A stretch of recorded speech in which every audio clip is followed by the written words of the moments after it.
आम्ही आरक्षणाला बसला. बस बेटा खाली खाली बस. तो तिथली केळी इली ते. जय भीम जय शिवराय मित्रांनो, मलाही सांगा, मुंबईमध्ये आंदोलन चालू आहे आझाद मैदानवर.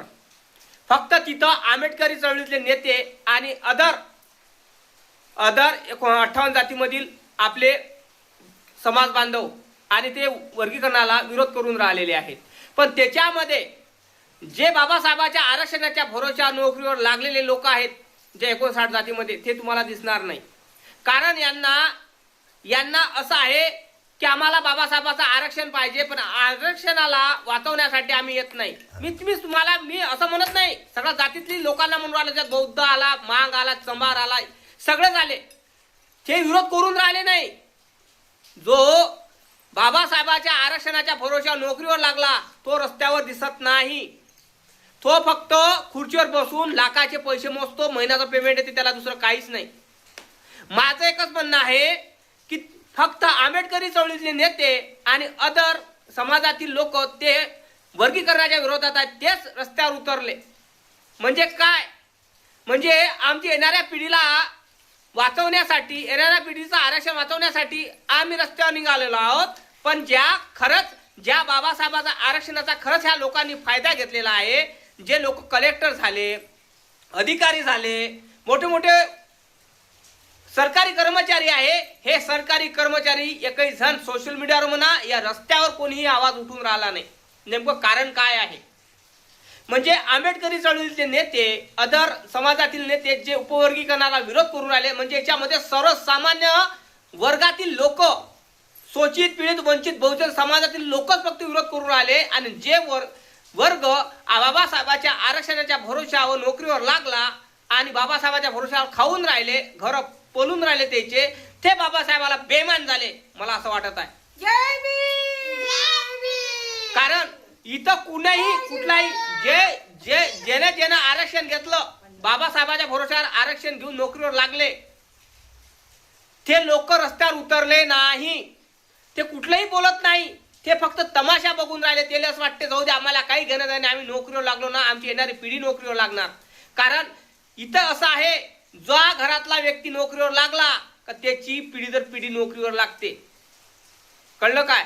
म्हणजे जो सर्वसामान्य घरातून असतो, त्याची घरात कोणीही नोकरदार नसतो, सरकारी कर्मचारी नसतो, तो व्यक्ती कधीही नोकरीवर लागू शकत नाही. हा, अनायशा लागला तर लागला, नाहीतर सरकारीमध्ये ज्या घरातला मुलगा नोकरीवर लागला त्याचे परिवारातले लोक सरकारी नोकरीमध्ये लागले जातात, ते झाक लावल्याने.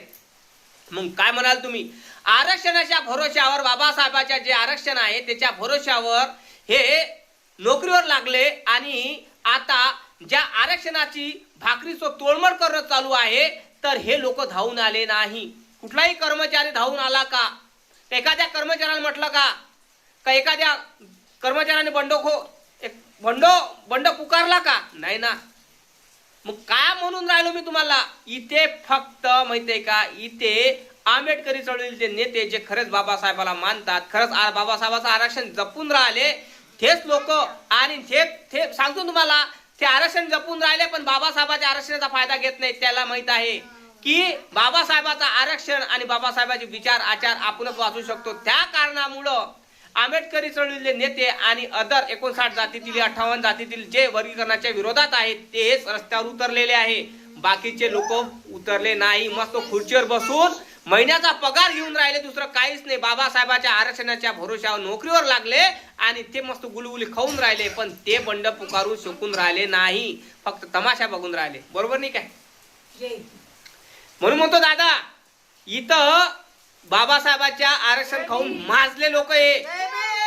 बाबासाहेबांना दिलेलं उपकार माना, नाहीतर बाबासाहेबांना दिलं नसतं ना तर कुत्र्याची जिंदगी राहिली असती. मी सगळ्या जातीतील लोकांना म्हणून आलो ज्या बाबासाहेबांच्या आरक्षणाच्या भरोश्यावर नोकरीवर लागले आणि ते वर्गीकरणाला विरोध करून राहिले नाही, काहीच नाही. सोशल मीडियावर ऍक्टिव्ह नाही आहे आणि कुठल्या चर्चेमध्ये नाही आहे, कुठल्या याच्यामध्ये नाही आहे, रस्त्यावर उतरले नाही आहे. कारण त्यांना माहित आहे, चूल आणि मूल, बायको आणि घर आणि पैसा आणि महिन्याची सॅलरी, फक्त त्यांना हे पाहिजे. आणि माया पोरगा आहे, हा कोण्या नोकरीवर लागल काय नाही हे अगोदर डिसिजन करून ठेवतात ते. कळलं काय? म्हणजे बाबासाहेबाचा आरक्षणचा फायदा कोण घेऊन राहिले? ज्या घराण्यात लोक सरकारी नोकरी आहे त्याचेच लेकरं बाबासाहेबाचा आरक्षणाचा फायदा घेऊन राहिले. कारण उदाहरण सांगतो मी तुम्हाला, आजच उदाहरण, माझा एक काका आहे, तो माझा काका एका चांगल्या पोस्टवर आहे आणि त्याचा मुलगाला काय मध्ये दिले, कास्ट व्हॅलिडिटीसाठी, त्या व्यक्तीने नोकरीसाठी कास्ट व्हॅलिडिटीसाठी तो व्यक्ती फॉर्म भरून राहिला आणि कास्ट व्हॅलिडिटीसाठी त्याने अर्ज केला. का? कारण इथं असं आहे दादा, जो नोकरीवर लागन त्याचेच लेकरं नोकरीवर लागणार. जो गरीब असन, वंचित असन, त्याचे लेकरं कदापि लागणार नाही. हा, कोणचे लागन ते लय मेहनत करून केली लागन. पण ह्या सरकारी नोकरीसाठी जे सरकारचे लोक असतात, जे आरक्षणाच्या भरोसा लागले राहतात, हे डायरेक्ट आपल्या लेकरांना सांगतात, टेन्शन नको घेऊ, तुला कोणची नोकरी पाहिजे ते सांग. कारण हे काय, हे जुगाड करून करतात. मी काय सांगू आलो, बाबासाहेबांच्या आरक्षणाच्या भरोशावर हे लोक लागलेले आहे आणि हे लोक बंड पुकारू शकून राहिले नाही. फक्त महिन्याचा पगार घेऊन राहिलेला आहे आणि तमाशा पाहून राहिलेला आहे. काय वाटतं तुम्हाला? याच्यामध्ये बदल झाला पाहिजे ना? काय वाटतं कमेंट करून तुम्ही सांगा. कारण गरीबाचा लेकरू पण नोकरीवर लागलं पाहिजे दादा.